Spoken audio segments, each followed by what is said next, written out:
আসসালামু আলাইকুম রহমতুল্লাহি ওবরাকাতুহ। আল্লাহ তাআলা ইরশাদ করছেন, ইয়ামহাকুল্লাহুর রিবা ওয়া ইউরবিস সাদাকাত, অর্থাৎ আল্লাহ তাআলা তিনি সুদকে মিটিয়ে দেন এবং সাদাকাকে তিনি বাড়িয়ে দেন। কালামুল্লাহ মাজিদে আল্লাহ তাআলা দানকে বা দানের উপমাকে তিনি একটি চারা বীজের সাথে তুলনা করেছেন।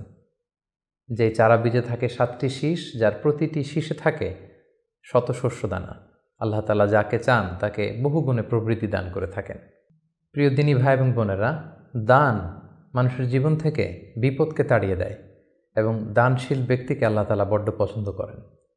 তাই আসুন দানকে আমরা আমাদের প্রতিদিনের অভ্যাসে পরিণত করি।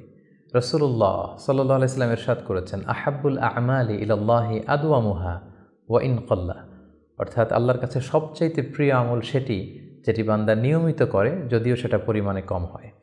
সম্মানিত সুধী, ফ্যামিলি সাদাকা বক্স একটি চমৎকার উদ্যোগ, যার মধ্য দিয়ে দানকে আমরা আমাদের হ্যাবিটে পরিণত করতে পারি।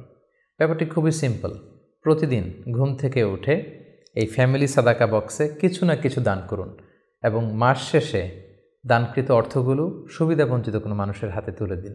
পরিমাণে যত কমই হোক, আসুন আমরা প্রতিদিন দান করি। আমাদের কোমলমতি শিশুদেরকে দানের ব্যাপারে আমরা উদ্বুদ্ধ করি।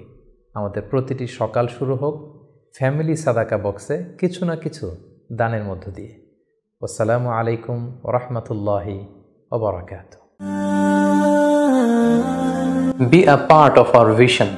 Do listen and share the khair. Be with our official social media handle for latest updates.